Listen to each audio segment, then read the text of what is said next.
تیتر اول امشب: جزئیات تازه از انفجار در نزدیکی سفارت اسرائیل در دهلی. رسانه‌های هندی از پیدا شدن نامه‌ای حاوی نام سلیمانی و فخریزاده در محل انفجار خبر می‌دهند. آیا آژیر دیشب در تهران ربطی به اسرائیل داشت؟ دیدار کنت مکنزی، فرمانده ستاد فرماندهی مرکزی ارتش آمریکا با وزیر دفاع اسرائیل و گفتگو درباره آنچه تهدیدهای منطقه‌ای ایران خوانده شده. و چین واقعی کجاست؟ ماجرای نزاع تاریخی و طولانی چین و تایوان زیر ذره‌بین. به تیتر اول خوش آمدید.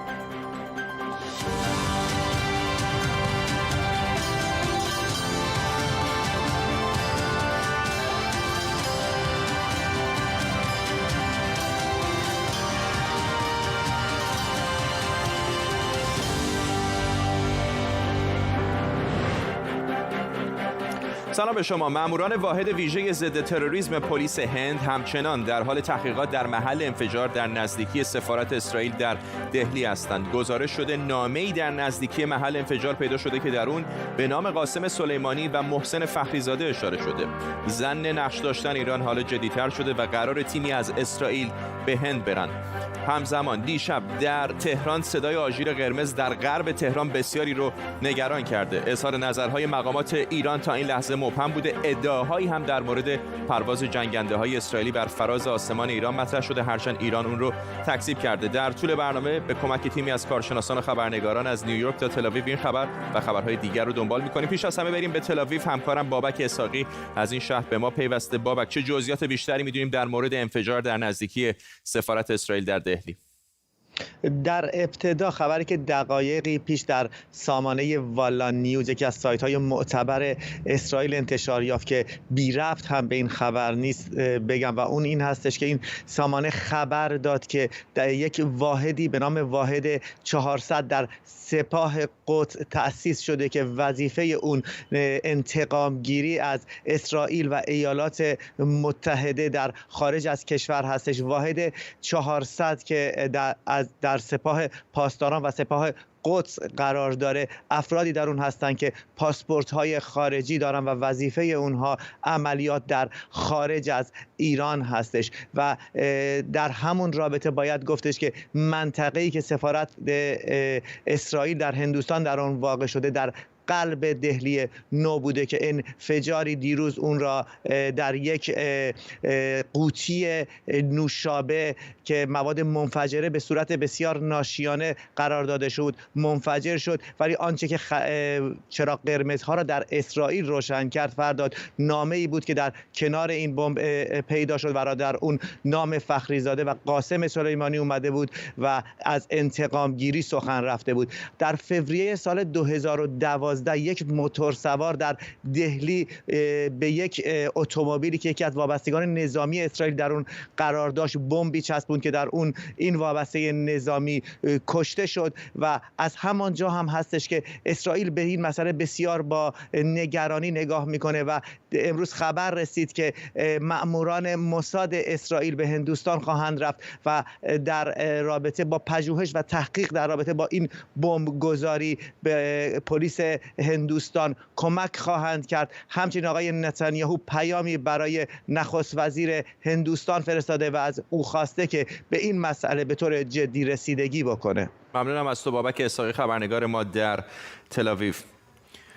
دیروز کنت مکنزی، فرمانده ستاد فرماندهی مرکزی ارتش آمریکا یا همون سنتکام، و وزیر دفاع اسرائیل بنی گانتس درباره آنچه تهدیدهای منطقه‌ای حکومت ایران خونده شده گفتگو کردند. روزنامه جروزالم پست گزارش داده که این اولین دیدار بین دو طرف از زمانیه که اعلام شده سنتکام مسئول هماهنگی‌های نظامی آمریکا درباره اسرائیل و کشورهای منطقه است. سولماز شریف همکارم از نیویورک با ماست با جزئیات بیشتر. سولماز.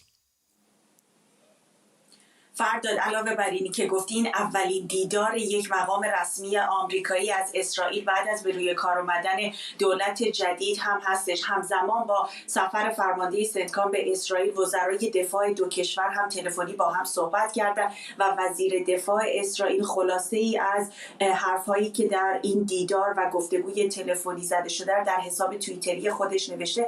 وزیر دفاع اسرائیل گفته که در رابطه با رفتار خصمانه ایران، برخورد با بلندپروازی‌های هسته‌ای ایران و تامین امنیت نظامی منطقه صحبت کردند. وزیر دفاع آمریکا هم در حساب توییتری خودش نوشته که در این گفتگوی تلفنی تاکید کرده بر اتحاد نظامی دو کشور و حفظ و تامین کیفیت نظامی اسرائیل. همونطور که می‌دونید لوید آستن وزیر دفاع آمریکا که یک ژنرال 4 ستاره آمریکایی هم هستش به تازگی به وزیر دفاع شده و در همین پست که پیشتر هم فرمانده سنتکام بوده، وزیر دفاع اسرائیل در همین پست توییتریش از او به عنوان همکار قدیمیش یاد کرده و از خوشامدگویی بهش ابراز خرسندی کرده. ممنونم از تسول ماز شریف خبرنگار ما در نیویورک. مسئول امور ایران در دولت بایدن حالا تعیین شده، رابرت مالی. همین دیروز هم با مقامات ارشد وزارت خارجه 3 کشور اروپایی عضو برجام یعنی بریتانیا، فرانسه و آلمان درباره توافق هسته‌ای با ایران گفتگو کرده. اما از همین حالا مخالفان موافقانش سفارایی کردند. موافقان نامه‌ای نوشتند و از انتخاب اون به این سمت پشتیبانی کردند و گفتن این انتخاب میتونه باعث تنش‌زدایی بشه و حتی به بهبود وضعیت حقوق بشر در ایران هم کمک کنه. مخالفانش میگن که اون در پی سازش با جمهوری اسلامی بر سر برنامه هسته‌ای و در نتیجه موضوع حقوق بشر در این میون نادیده گرفته میشه و این رویکرد به تقویت حکومت جمهوری اسلامی منجر خواهد شد. حالا ببینیم رابرت مالی کیه. نیویورکیه، پدرش از یهودیان مصر بود و روزنامه‌نگار و فعال سیاسی چپگرا. مالی چند سالی از کودکیش رو در فرانسه گذروند و بعد در سال 1358 به همراه پدرش به نیویورک برگشت. بعد از تحصیل در دانشگاه یل دکتراش رو در رشته فلسفه سیاسی از دانشگاه آکسفورد گرفت. در دانشگاه هاروارد هم با باراک اوباما هم دانشگاهی شد. بعد از اون با شورای روابط خارجی همکاری کرد و در دوران ریاست جمهوری بیل کلینتون به عنوان مسئول امور حقوق بشر در شورای امنیت ملی آمریکا مشغول به کار شد. سال 1376 هم دستیار رئیس جمهوری در امور مربوط به عرب و اسرائیل شد. بعد از دولت کلینتون رابرت مالی به اندیشکده‌ای به اسم گروه بحران بین‌المللی رفت. موضع‌گیری‌هاش باعث شده بعضی اون رو به عنوان حامی حماس و مخالف اسرائیل بشناسند. در سال 1387 وقتی مشاور ستاد انتخاباتی اوباما بود، رسانه‌ها درباره ملاقات‌های محرمانه‌اش با رهبران حماس خبرهای منتشر کردند که به کناره‌گیریش منجر شد. اما در دوره دوم ریاست جمهوری اوباما بار دیگه به شورای امنیت ملی برگشت. در سال 1394 مالی مذاکرات محرمانه اولیه برای توافقی رو شروع کرد که بعداً به برجام منجر شد. بعد از دولت اوباما رابرت مالی برگشت به همون گروه بحران بین‌المللی و ریاستش رو بر عهده گرفت. این یک نمونه از کارهای این گروه درباره برجامه. حالا که دولت ترامپ از برجام خارج شده، ایران فعالیت‌های هسته‌ای خودش رو افزایش میده یا به تنش در منطقه علیه آمریکا و متحدان شدت میبخشه. در این صورت آمریکا 2 راه حل داره: یا با ایران وارد جنگ بشه که منطقه رو بیشتر از این دچار تنش میکنه، یا با ایران توافق کنه که در این صورت برمیگردیم به پله اول. 9 بهمن ماه هم که جو بایدن اون رو به سمت مسئول امور ایران منصوب کرد. آرش عزیزی، پژوهشگر تاریخ در دانشگاه نیویورک، و مریم معمار صادقی، فعال سیاسی، هر دو از آمریکا با ما هستند. خانم معمار صادقی، با شما شروع می‌کنم. می‌دونم که شما مخالف هستید با انتصاب او. مخالفت شما از چه وجهیه؟ سلام عرض میکنم. ما مخالف آقای رابرت مالی هستیم به خاطر اینکه ایشون همون جوری که گزارش شما خوب توضیح دادن، اهل ساخت و پاخت با نه فقط جمهوری اسلامی ولی در کل تاریخچه فعالیتشون برای دولت آمریکا کلاً با اسلامگرایی خیلی نزدیک بودن و حتی موقعی که آقای کلینتون نتونستن صلح ایجاد بکنن بین فلسطینیا و اسرائیلیا و آقای کلینتون گفتن که تقصیر آقای عرفات بود، آقای مالی عمومی طرف آقای عرفات رو گرفت و علیه رئیس جمهور خود آمریکا صحبت کرد. برای اسد همه جور فعالیت کرد پشت صحنه که در اصل جنگی که باعث مرگ صدها هزار بیگناه شد باعث نشه که این ساخت و پاخت با جمهوری اسلامی شکل نگیره و اون ساخت و پاخت باعث شد که اون جنگ سوریه هم خیلی وحشتناکتر بشه. ما در اصل خلاصه نامه‌ای که علیه انتخاب ایشون نوشتیم حرفیه که آقای فریدون فرخزاد زدن که بزرگترین خائنا به مردم ایران و آینده آزاد مردم ایران، اون چیزی که حقشون هست، کسایی هستن که خودشون رو روشن میدونن، روشن فکر میدونن، ولی با این حکومت، با جمهوری اسلامی یکی میشن. آقای آرش عزیزی، خیلی ها دارن این انتقاد رو مطرح میکنن که او بیش از اندازه با حکومت‌های مثل حکومت جمهوری اسلامی مدارا میکنه. ببینید اصلا بحث مدارا نیست، واقعا بحث مذاکره هست و بحث دفاعشون از مذاکره است. من افتخار میکنم که نامه رو با کسانی امضا کردم مثل گروه جی استریت که از یهودیان لیبرال طرفدار اسرائیل در آمریکا هستن و بسیاری چهرهای دیگه. واقعا این خنده‌دار هست. ما فکر کنیم یکی از مهمترین دیپلمات‌های آمریکا در این همه سالها طرفدار اسلامگرایی و جمهوری اسلامی و بشار اسد بوده. یک جوری توهین به واقعا آمریکا هست. این گونه نیست. آقای مالی یک دیپلمات کارکشته با تجربه و طرفدار دیپلماسی هستن و طرفدار راه مذاکره و در واقع دوری از جنگ و ستیز که در 4 سالی که آقای ترامپ سر کار بود هیچ نتیجه مثبتی در بر نداشت و مردم آمریکا هم با حضور میلیونی خودشون در صندوق‌های رای رد کردند این راه رو و ما به این دلیل از آقای مالی حمایت می‌کنیم. اگر من یک لحظه فکر می‌کردم آقای مالی طرفدار جمهوری اسلامی است یا مخالف حقوق بشر در ایران هست، بحث نیستش که طرفداره، بحث اینه که مدارا میکنه. یعنی خیلی‌ها نگرانن که موضوعاتی مثل موضوع حقوق بشر رو دیگه به خاطر بحث توافق هسته‌ای چشم‌پوشی کنه. ببینید چنین چیزی نخواهد بود. موضوع حقوق بشر رو ایشون پیش خواهد بود در همین گروه بین‌المللی بحران که بودن، مگر در زمان جنبش‌های اخیر آبان و دی ماه و اینها مگه این گروه بیانیه نداد؟ مگه این همه نقض حقوق بشر در ایران رو محکوم نکرد؟ متا این چیزها ببینید بیانیه دادن راجع به حقوق بشر کار راحتیه، ولی اینکه شما در دیپلماسی چگونه این رو بتونید پیش ببرید اون جایی است که مسئله دشواری هست. واقعا سیاست‌هایی که به اصطلاح دولت بایدن ارائه میکنه در این زمینه رو باید ببینیم چه خواهند بود. ولی یادمون نره 4 سال رویکرد کاملا متفاوت از به اصطلاح مدارا توسط آقای ترامپ به بهبود حقوق بشر کمک نکرده. فکر نمی‌کنم کسی بتونه بگه وضع حقوق بشر امروز در ایران در حکومت آقای خامنه‌ای امروز بهتر از 4 سال پیشه. خانم معمار صادقی، پاسخ شما چه است؟ در 4 سال گذشته دولت ترامپ چه دستاورد حقوق بشری داشت که الان نگرانید که اون توسط آقای مالی از بین بره؟ مهمترین دستاورد این هستش که مردم ایران در این 4 سال گذشته میدونستن که دولت آمریکا پشتشون هست و رفتن تو خیابونها با شعارهاشون به دنیا فهموندن که مردم ایران خودشون، یعنی آینده خودشون رو دست خودشون میبینن، ولی اون پشتیبانی آمریکا هم براشون مهمه. در دوران جنبش سبز آقای اوباما دقیقاً تصمیم برعکس آقای ترامپ رو گرفت و با اینکه مردم گفتن باراک حسین اوباما یا با اونا یا با ما، سکوت کرد، خیانت کرد به مردم ایران. ولی دولت آقای ترامپ پشت سر هم با بیانیه، با توییت، با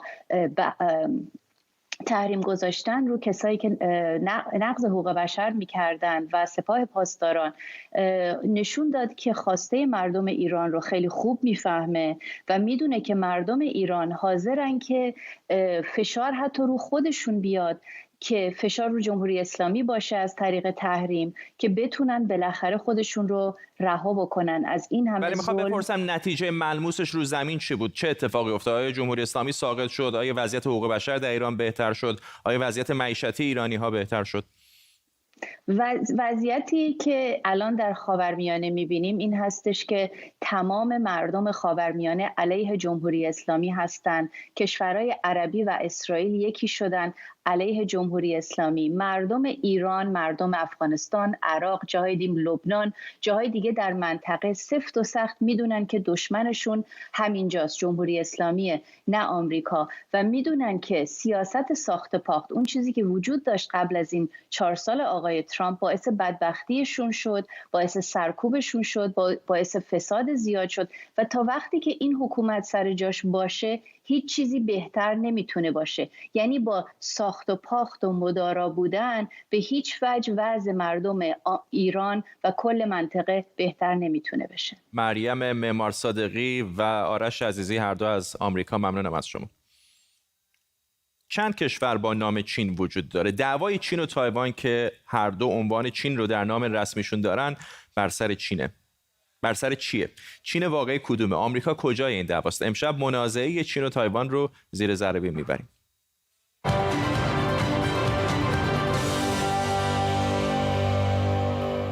3 روز بعد از اسبابکشی ترامپ از کاخ سفید، 13 هواپیمای جنگی چین وارد حریم دفاعی تایوان شدند. اتفاقی که روز بعدش با 12 جنگنده، 1 هواپیمای گشت دریایی و 1 هواگرد شناسایی تکرار شد. پکن میگه تایوان یه تیکه از جمهوری خلق چینه که یا با زبون خوش و یا با زور باید به چین برگرده. تایوان اما خودش رو یک کشور مستقل میدونه. اما سوال اول، اصلا جمهوری چین یا همون تایوان چیه و چرا توی عنوانش چین داره؟ این گاه شمار به سوال اول ما جواب میده. سال 1912 سلسله چینگ سقوط میکنه. دوران امپراتوری به پایان میرسه و اینجا میشه جمهوری چین با این پرچمی که میبینید. توی سالهای بعد از سقوط امپراتوری، اختلافات، شورش‌ها و جنگ‌های داخلی رفته رفته موجب ظهور و گسترش حزب کمونیست شد. بعد از جنگ جهانی دوم و خروج ژاپن از چین، سال 1949 حزب کمونیست به رهبری مائو بالاخره بعد از 20 سال پیروز جنگ داخلی میشه و دولت ملی‌گرای جمهوری چین به رهبری چیانگ کایشک به تایوان میره و تایپه رو پایتخت جمهوری چین میکنه. حزب کمونیست هم پکن رو پایتخت جمهوری خلق چین اعلام میکنه. اینه که 2 تا چین داریم. China's central figure, Chiang Kai-shek, who with his wife has been the national leader for about a quarter of a century, now retires from the scene. Communism controls China. مائو و چیانگ کایشک هر دو ادعا داشتن که فقط یه چین وجود داره و هر کدوم خودشون رو رهبر اون چین میدونستن. چیانگ کایشک میخواست نیروهاش رو بسیج کنه و دوباره برگرده به چین و حکومت کنه. رویایی که رفته رفته بعد از آغاز جنگ سرد بین آمریکا و شوروی کمرنگ شد و حتی سال 1971 میلادی کرسی چین در سازمان ملل از تایوان به چین رسید و عنوان چین هم رسما متعلق به جمهوری خلق چین شد. الان فقط 15 تا کشور توی دنیا که تایوان رو به عنوان یک کشور مستقل به رسمیت میشناسن. حتی کشورهای اروپایی هم تایوان رو یک کشور مستقل نمیدونن. البته یک استثناء وجود داره در اروپا و اون واتیکانه. و الان هم تصرف چین به دست تایوان بیشتر شبیه به یک فانتزی میمونه. با یک مقایسه دلیل اینکه چرا به یک فانتزی میمونه مشخص میشه. جمعیت تایوان کمتر از 24 میلیون نفره. جمعیت چین نزدیک 1 میلیارد و 400 هزار نفر. بودجه نظامی تایوان 10.5 میلیارد دلار. بودجه نظامی چین 228 میلیارد دلار. تقریبا 23 برابر تعداد ناوگان دریایی تایوان 67، چین 780 و هواپیماهای نظامی تایوان 787 و چین 4182 فروند. سوال دوم، پس دعوا بر سر چیه؟ خب بعد از مرگ چیانگ کایشک تایوان به سمت دموکراسی پیش رفت و اقتصاد شکوفا شد. تولید ناخالص داخلیش رتبه 21 رو توی دنیا داره و یکی از پیشرفته‌ترین کشورها در زمینه فناوریه. سال 1996 اولین انتخابات دموکراتیک در تایوان برگزار شد و از اون به بعد ساختارهای دموکراسی در تایوان مرتب تقویت شدند. شاخص دموکراسی در تایوان 93% و اولین کشوریه که توی آسیا ازدواج همجنسگراها رو هم به رسمیت شناخته. و خب همه این ساختارهای دموکراتیک برخلاف نظام استبدادی چین و در واقع تهدیدی برای الگوی چینی محسوب میشه. سال 1980 چین میخواست همون فرمول هنگ کنگ رو برای تایوان هم پیاده کنه، یعنی یک کشور و 2 نظام. تایوان پیشنهاد رو رد کرد، اما سال 1991 هم اعلام کرد دیگه با چین در جنگ نیست. روابط از حالت خصمانه رو به بهبود گذاشت تا اینکه سال 2000 چن شویبیان شد رئیس جمهور و آشکارا از استقلال تایوان دفاع کرد. شست چین خبردار شد و سال 2005 قانونی تصویب کرد که اگر تایوان بخواد اعلام استقلال کنه، چین با حمله نظامی هم که شده جلوی این کار رو بگیره. رئیس جمهوری بعدی تایوان به دنبال این بود که روابط تایوان و چین رو البته بیشتر از طریق مرابطات اقتصادی بهبود ببخشه. اما نتیجه شد اعتراضات تایوانی‌ها به نام جنبش دانشجویی آفتابگردان در سال 2014.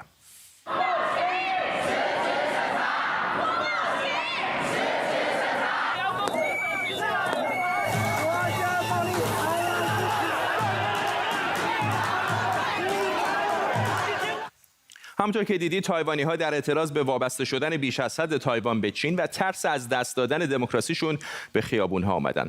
حتی دانشجوها وارد مجلس شدن و اونجا به نشانه اعتراض بست نشستن. این نظرسنجی مرکز مطالعات انتخابات تایوان نشون میده تایوانی‌ها بیشتر از اینکه خودشون رو چینی بدونن تایوانی میدونن، روندی که همیشه هم سعودی بوده. نزدیک به 70% اعتقاد دارن تایوانیان و نه چینی. نظرسنجی مرکز پیو هم نشون میده بیش از 60% تایوانی‌ها نسبت به چین نظر مساعدی ندارن و در مقابل 68%شون به آمریکا خوشبینن. حالا آیا همه مشکل چین با تایوان مسئله ملی‌گرایی و هویت سیاسیه؟ درسته که پکن فکر میکنه که پازل چین متحد با تیکه تایوان کامل میشه و اما اگر به نقشه برگردیم میبینیم که اگر تایوان مستقل بشه نه تنها غرور چین جریحه دار میشه بلکه پکن بخشی از سیطره‌اش رو بر دریای جنوب چین از دست میده و تایوان میتونه پایگاهی برای آمریکا و متحدان نظامیش برای حمله احتمالی به حکومت پکن باشه. چین فشار بر تایوان رو در 2 سال اخیر زیاد کرده و پرواز این هواپیماها هم اول ادامه فشار بر تایوان و البته پیامی به دولت جدید آمریکاست که چین به هر قیمتی از استقلال تایوان جلوگیری میکنه. IDF 它是一种多功能的，也是属于一个伞。驾驶 IDF 进国号。 اشغال تایوان هم به دست چین هم البته همونقدر برای آمریکا و البته متحدان منطقه اروپاییش ناخوشایند و ناگواره. منازعه تایوان و چین در واقع منازعه غرب آمریکا با چین هم هست. آیا ممکنه این جزیره کوچک در آسیا باعث بزرگترین جنگ قرن 21 بشه؟